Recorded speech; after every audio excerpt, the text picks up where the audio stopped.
안녕하세요. 책아저씨TV의 초장입니다. 오늘 읽어드릴 책을 소개해드리겠습니다. 제목은 병원에 가면 정상이라는데 왜 자꾸 아플까? 입니다. 저자는 정가영 님이신데요. 이분은 연세 세브란스 병원에서 가정의학과 전문의 자격을 취득하셨습니다. 그리고 현재는 히포크라티 의원 원장으로 재직 중이십니다.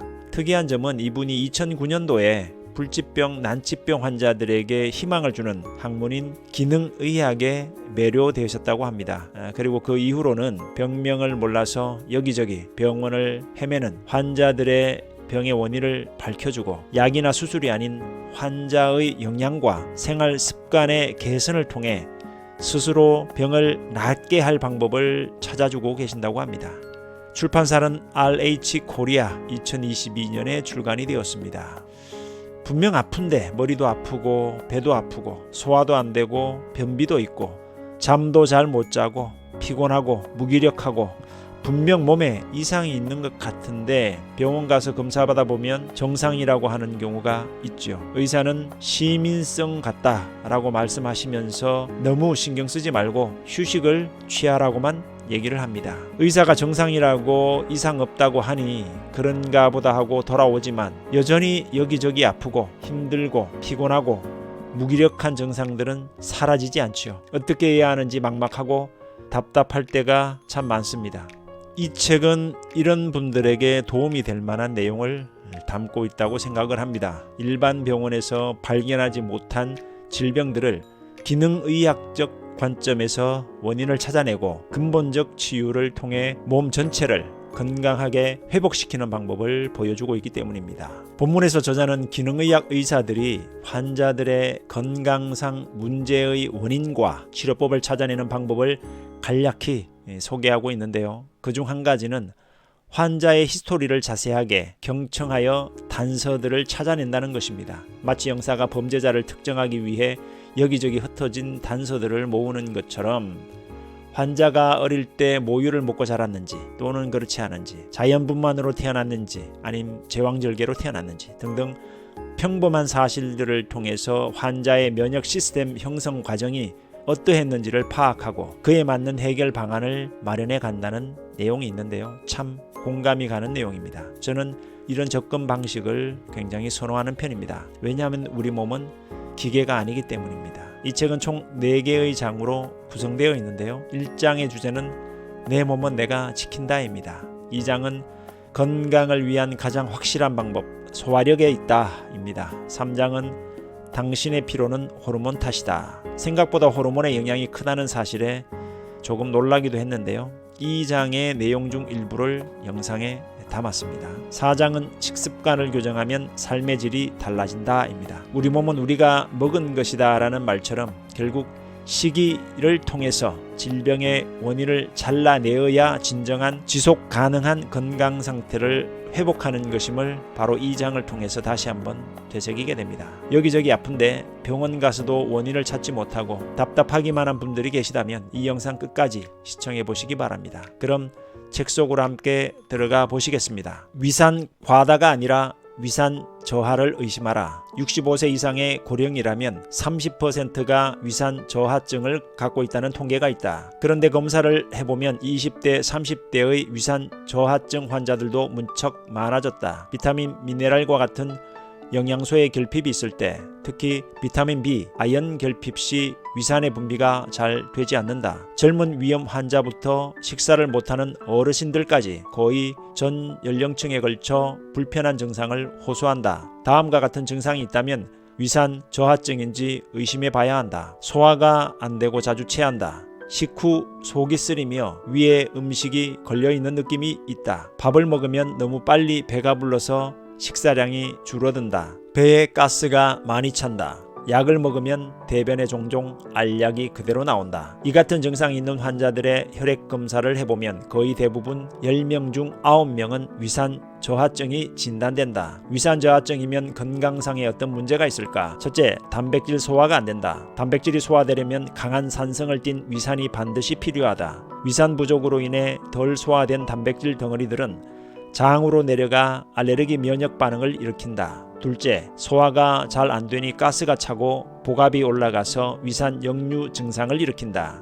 셋째, 칼슘, 아연, 철분, 마그네슘 등 미네랄을 아무리 먹어도 흡수가 제대로 되질 않는다. 이로 인한 빈혈, 골다공증, 피로감 등 다양한 임상 증상이 나타날 수 있다. 검사를 해도 원인을 잘 모르는 근육통, 관절통이 있다면 위산이 부족할 확률이 높다. 넷째, 비타민 B12 흡수가 안되고 헤모글로빈 합성이 제대로 이루어지지 않아 빈혈이 생긴다. 다섯째, 음식을 통해 들어오는 각종 유해 미생물의 살균이 제대로 되지 않아 장내 미생물 불균형을 초래한다. 위산 저하를 치료하는 법. 위산 과다의 경우 위산 분비 억제제와 같은 약을 복용하면 당장의 증상 완화에도 도움이 되며 치료가 수월한 편이다. 하지만 부족한 위산 분비량을 증가시키는 치료법은 생활관리를 철저히 해야 한다. 특히 식습관을 교정하는 것이 중요하다. 또한 스트레스를 적절한 선에서 관리해야 한다. 증상 치료의 방법으로는 위산을 보충해 주어야 한다. 베타인과 염산을 혼합하여 만든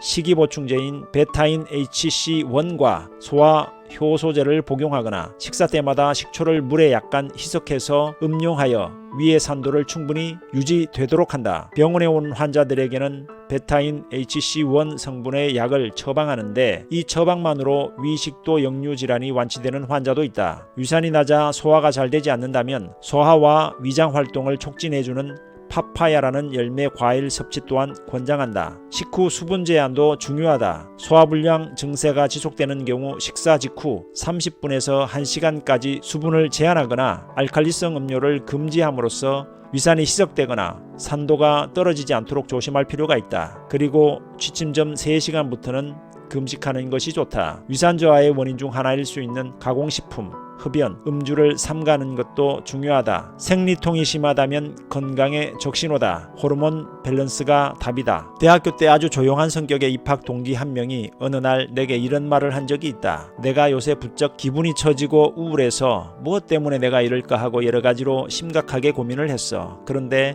잘 생각해보니 그게 생리 시작하기 며칠 전이라서 그랬던 거였지 뭐야. 그게 기분이 참 묘하더라고. 내 생각이나 기분이 이토록 철저하게 호르몬의 지배를 받고 있다는 게 말이야. 내가 사람이기보단 그냥 본능에 따라 살아가는 동물이 된 기분이랄까. 실제로 호르몬이 사람의 몸에서 미치는 효과는 생각보다 훨씬 강력하고 또 빠르다. 우리 삶에 큰 영향을 주며 나이를 먹을수록 큰 고민을 가져다주는 요소 중 하나이기도 하다. 또한 균형 잡힌 상태에서 조금만 틀어져도 증상이 꽤 강하게 나타난다. 그러다가도 살짝 밸런스를 맞춰주면 언제 그랬냐는 듯 금방 안정을 찾는다. 그렇다면 호르몬이 불균형해질 경우 어떠한 증상들이 나타날까? 첫째, 불면증이다. 밤에 제대로 잠을 잘못 이루는 경우 트러블을 유발할 수 있다. 이럴 때는 수면의 질을 향상시키기 위한 노력을 해주어야 한다. 도움을 줄 수 있는 방법으로는 평소에 규칙적인 운동을 하거나 트립토판이 많이 함유된 음식을 챙겨 먹는 것이 좋다. 달걀이나 닭고기, 생선, 콩, 견과류 등이 좋으니 참고하도록 한다. 둘째, 탈모 증상이다. 호르몬 수치에 이상이 생기면 머리카락이 빠질 수 있다. 사실 나이가 들면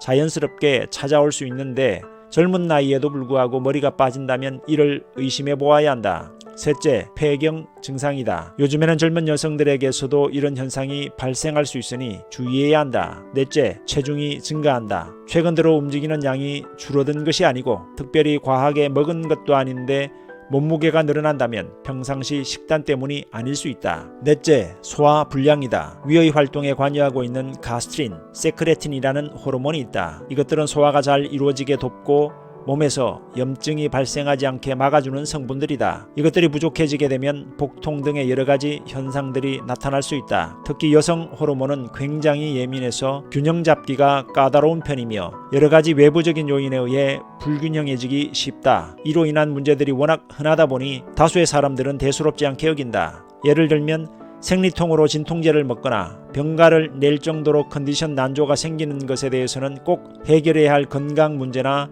질병으로 여기지 않는다. 여성 호르몬의 불균형과 관련된 크고 작은 증상들에 대해 여자라서 어쩔 수 없이 겪어야 하는 불편함 정도로 치부해서는 안 된다. 모든 문제적 현상에는 다 이유가 있다. 그리고 이유를 밝혀낸다면 해결할 방법도 있다. 호르몬의 균형을 맞추려면 장내 미생물을 관리하자. 호르몬의 불균형에 대한 원인 치료로서 장내 미생물의 불균형이 있는지 점검하여 이를 개선하는 5단계 프로그램에 대해 알아보자. 1단계 제거다. 장내 세균의 불균형을 치료하기 위해서는 제일 먼저 과잉 증식된 유해 미생물들을 제거해야 한다. 미생물의 종류에 따라 항생제, 항진균제, 항원충제 등 다양한 약물이 사용되므로 전문가의 처방에 따라서 시행해야 한다. 대부분은 인체에 흡수되지 않고 장에만 작용하는 항균제를 사용하지만 경우에 따라서는 간 기능이나 신장에 부담을 줄 수 있는 약제의 처방이 필요할 때도 있으므로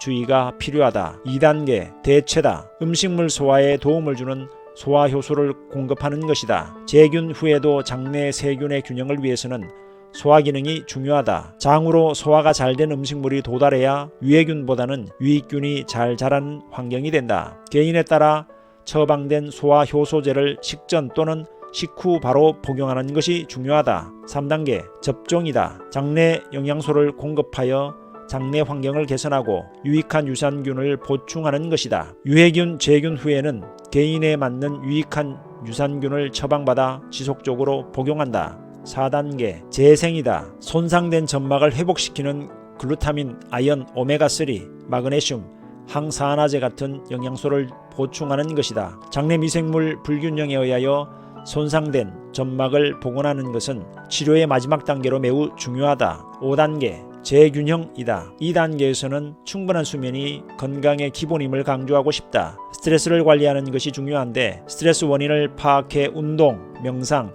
취미활동, 봉사활동, 여행 등으로 풀어준다. 꾸준한 운동 또한 중요하다. 갑상선 질환 젊은 사람들도 예외는 아니다. 갑상선 호르몬이 많이 분비되면 우리가 먹은 음식들이 에너지원으로 빠르게 소모되면서 열이 발생한다. 그 결과 체온이 올라가 더위를 많이 느끼고 말도 많아지며 체중이 감소하게 된다. 그리고 심장 박동수가 빨라지고 위장의 운동 속도도 빨라져서 대변 횟수가 늘거나 설사를 하기도 하며 신경도 예민해져서 긴장성 두통이나 손이 떨리는 증상이 나타나기도 한다. 반대로 갑상선 호르몬이 부족해지면 음식으로 섭취한 열량을 태워 열 에너지로 만드는 대사 속도가 느려진다. 추운 날씨에도 체온을 유지하기 위한 열 발생이 원활하지 않아 추위를 많이 타게 되고 피부는 푸석푸석해지고 탈모가 동반되기도 하며 얼굴과 손발에 부종이 생긴다. 갑상선 호르몬의 부족 증상과 과잉 증상은 대부분 서로 반대 양상을 보이지만 양쪽 모두에서 공통적으로 가장 흔하게 나타나는 증상이 있는데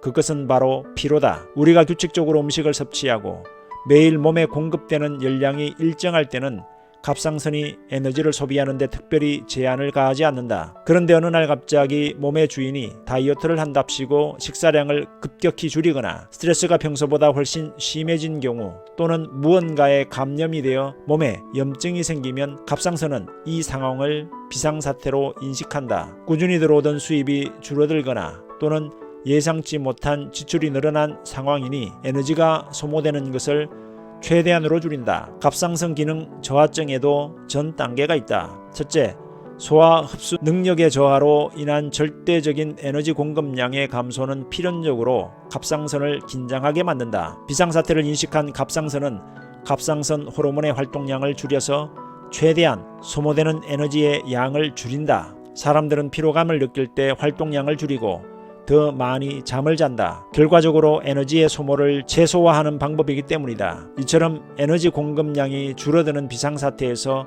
갑상선 호르몬의 기능이 저하되는 것은 생명 유지를 위해 필요한 최소한의 에너지 공급이 끊기지 않게 하려는 갑상선의 눈물겨운 노력의 결과다. 갑상선 기능이 저하된 또 다른 원인은 어린 시절 있었던 가정폭력으로 인한 트라우마나 지속적인 스트레스였던 것으로 보인다. 어릴 때부터 지속된 심한 스트레스는 특히 부신피질 호르몬 분비 저하, 즉 부신피로를 유발하기 쉬운데 부신피로가 지속되면 필연적으로 갑상선 호르몬의 기능 저하를 수반하게 된다. 갑상선 기능 저하의 증상은 다음과 같다. 충분히 쉬어도 피로감이 회복되지 않는다. 별로 많이 먹지 않는데도 체중이 증가한다. 추위에 취약하며 손발이 항상 차갑다. 머리카락이나 피부가 윤기 없이 푸석푸석하고 건조하다. 머리가 빠진다. 생리주기가 불규칙하다. 근육통 또는 관절통이 있다. 장 운동의 감소로 변비가 있다. 우울증이 있다. 이럴 때는 갑상선 기능을 떨어뜨리는 원인을 파악하고 그것을 교정하는 것이 우선이다. 특히 아연과 셀레늄은 갑상선 호르몬이 재기능을 하는데 꼭 필요한 미네랄이다. 그리고 아연은 위의 소화 기능을 정상화시키는 데도 기여한다. 우리의 갑상선을 긴장하지 않도록 하기 위해서는 나에게 맞는 적절한 칼로리의 식사를 규칙적으로 하는 것이 중요하다. 살을 뺀다고 칼로리 섭취를 줄이면 그에 맞춰서 갑상선도 에너지의 소모를 줄인다. 그 결과 우리가 마주하게 되는 것은 요요 현상뿐이다. 그리고 스트레스는 갑상선 호르몬의 기능도 떨어뜨린다는 사실을 명심하자. 그 외에도 장내 유해균 증식에 의한 체내 염증 물질의 증가도 갑상선 호르몬을 기능 저하에 기여할 수 있다는 점도 기억하자. 요약하자면 건강한 식습관, 스트레스 조절, 그리고 충분하고 질 높은 수면이 결국 갑상선을 건강하게 유지하는 비결이다. 수면 시간을 아끼면 벌어지는 일. 부신 피로증 후군. 스트레스를 받는 초기에는 부신에서 이 스트레스에 대한 반응으로 코르티솔을 열심히 만들어 분비한다. 그런데 부신이 충전할 틈도 주지 않고 지속적으로 스트레스를 받게 되면 부신도 점점 지쳐간다. 결국 스트레스를 받아도 코르티솔 분비가 제대로 되지 않는다. 아침에 눈을 뜨고 하루를 시작할 때 발생하는 생리적인 여러가지 변화의 스트레스가 발생할 때 건강한 부신에서 코르티솔을 충분히 분비해주면 상쾌하게 침대에서 일어날 수 있지만 비실비실한 부신을 가진 사람은 코르티솔 분비량이 부족해지니 아침에 일어나는 것부터 고역이 된다. 그래서 부신 피로증 후군 환자들이 호소하는 특징적인 증상이 바로 아침에 눈뜨고 일어나기가 너무 힘들다는 것이다. 만성 피로의 원인, 부신을 회복하자. 그러면 우리의 소중한 부신을 회복시키기 위해 우리는 무엇을 해야 할까? 방법은 세 가지다. 첫 번째, 충분한 쉼이다. 그래서 나는 부신 피로 환자들에게 일을 줄이세요. 가능하면 늦잠을 주무세요. 운동하고 나서 오히려 더 피곤해진다면 운동 강도를 줄이거나 운동하지 마세요. 최대한 틈틈이 쉬세요 라고 말한다. 부신이 지쳐있을 때는 운동에 너무 욕심내지 말자. 두 번째, 커피 줄이기다. 부신 저하 상태가 의심되는 환자들에게는 커피를 한번 끊어보세요. 또는 디카페인으로 바꿔보세요 라고 권한다. 커피에 들어있는 카페인은 각성 효과가 있는 일종의 부신 자극제다. 카페인은 체내의 부신에서 코르티솔이라고 하는 스트레스 호르몬의 분비를 자극한다. 카페인에 의존할수록 부신의 기능 저하는 더욱 가속화되고 피로를 더 악화시키는 악순환의 늪에 빠지게 된다.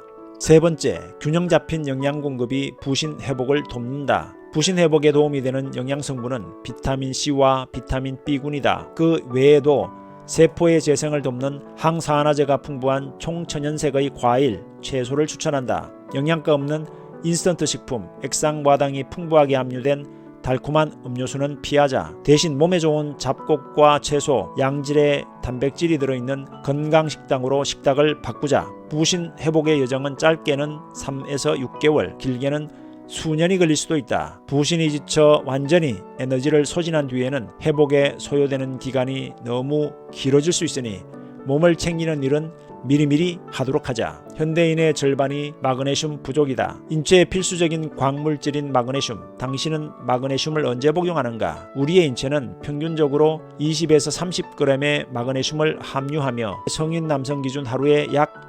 370mg의 마그네슘을 필요로 한다. 한국인을 비롯해 많은 현대인들이 마그네슘 결핍 상태다. 마그네슘의 부족은 스트레스, 갑자기 근육에 무리가 가는 운동이나 일을 한 경우, 커피나 인스턴트 음식을 자주 먹는 경우, 특정 심장약, 이뇨제, 피임약, 칼슘 단일 제제의 복용 등 다양한 원인으로 발생할 수 있다. 또한 바쁜 일상으로 제대로 식사를 하지 못하고 끼니를 때우면 마그네슘이 현저히 부족하게 된다. 나는 진료하면서 환자들에게 마그네슘을 자주 처방하는 편이다. 다들 아시다시피 눈떨림이 있을 때, 다리에 쥐가 날 때 마그네슘은 특효약이 된다. 하지만 이러한 효능은 마그네슘이 갖고 있는 기능에 비하면 빙산의 일각이다. 내가 진료실에서 마그네슘을 처방하는 이유는 다음과 같다. 첫째, 불면증 완화다. 불면증 환자분들 중에는 이완을 할 줄 몰라서, 즉 낮 동안 스트레스 받으면서 몸에 쌓인 긴장이 풀리지 않아서 잠이 쉽게 들지 않는 경우가 있다. 이런 경우엔 마그네슘이 도움이 된다. 둘째, 근육 이완 효과다. 마그네슘은 수축된 근육을 풀어주는 효과가 있기 때문이다. 마그네슘은 근육의 수축을 감소시키기 때문에 자궁의 수축으로 인한 조산을 감소시켜주는 효과도 있다. 부정맥이 나타나는 빈도도 감소시켜주기도 한다. 종종 심장에 부정맥을 가진 사람들이 꽤 있다. 이런 경우에도 평소 마그네슘을 보충해주면 좋다. 그 외에도 마그네슘은 신경세포에서 신호전달 과정, 단백질이나 지방의 합성 과정, 뼈 건강에도 중요한 역할을 담당하고 있다. 마그네슘은 인체에서 일어나는 300가지가 넘는 생화학적 효소 반응에 관여하고 있는 필수 미네랄이다. 마그네슘이 부족하면 나타나는 징후. 마그네슘의 주요 업무는 손상된 DNA를 복구하는 것이다. DNA의 손상이 회복되지 않은 채 방치하는 것은 암세포가 발생하도록 방치하는 것과 마찬가지다. 따라서 마그네슘의 결핍은 폐암을 비롯한 여러 종류의 암 위험도를 높이며 그 외에도 심장질환, 뇌졸중의 위험도를 높이고 염색체 말단에 반복되는 염기서열인 텔로미어가 짧아지는 데 기여함으로써 노화를 촉진시킨다. 마그네슘이 부족하면 나타나는 징후는 다음과 같다. 피로, 무기력증, 협심증, 심장마비 등 심장질환, 골다공증, 눈꺼풀 떨림 등의 근육 경련, 체내 혈압 상승, 혈관 수축 이상 편두통, 딸꾹질, 천식, 생리전 증후군과 마그네슘. 생리전 증후군은 생리통뿐만 아니라 우울하거나 예민해지고 짜증이 많아지는 기분의 변화도 포함하는 용어다. 그 원인으로서 세포 내 마그네슘 농도가 낮을수록 생리전 증후군이 더 심해진다는 사실이 연구 결과 밝혀진 바 있다. 한 임상 연구에서는 생리전 증후군 환자들에게 마그네슘을 투약했더니 짜증나고 신경질적인 경향이 89% 감소했으며 유방통은 96% 감소했고 체중 증가는 95% 감소하는 효과가 나타나기도 했다. 간혹 생리전에 생리통이나 유방통 또는 붓거나 몸이 무거워지고 기분이 나쁘고 신경질이 나는 분들이라면 마그네슘을 복용해 보시기 바란다. 이때 증상 경감의 목적이라면 하루 300에서 600mg을 3회에 나누어 복용하는 것으로 시작하자. 한 연구에서는 300mg씩 하루 3회 복용으로 생리전 증후군의 증상들이 드라마틱하게 감소했다고 하니 평소에는 하루 300mg 정도 복용하더라도 생리전에는 일시적으로 하루 이틀 정도만 복용량을 좀 더 증량해보고 증상의 경감을 살펴보는 것이 좋을 것 같다. 마그네슘이 들어있는 음식, 반응력 광물. 마그네슘 주요 공급원은 가공하지 않은 천연 그대로의 식품이다. 즉 통곡식, 견과류, 씨앗류를 포함한 식물성 식재료들로 대표적인 것이 아몬드, 캐슈넛, 브라질너트와 같은 견과류다. 콩이나 두부, 시금치, 현미에도 들어있다. 마그네슘의 섭취량이 충분하다고 해도 생체 이용률을 떨어뜨리는 요인들에 의해 마그네슘 결핍 상태가 유발될 수도 있다. 대표적인 것이 스트레스, 과도한 음주, 그리고 에스트로겐이 높고 프로게스테론이 낮은 호르몬 불균형 상태다. 또한 고지방식이는 마그네슘의 흡수를 방해하기도 한다. 하지만 여건상 당장 현재 식습관을 크게 변화시키기 어려운 사람들에게는 마그네슘을 영양제의 형태로 복용하는 것을 권하고 있다. 마그네슘 보충제에는 여러 가지 종류가 있지만 산화 마그네슘보다는 구연산 마그네슘이 생체 이용률 면에서 더 좋다. 마그네슘은 비타민 B6, 셀레늄과 같은 다른 영양제와 함께 투여했을 때 더 좋은 효과를 나타낸다. 마그네슘의 흡수가 가장 잘 되는 시간대는 저녁 8시 이후다.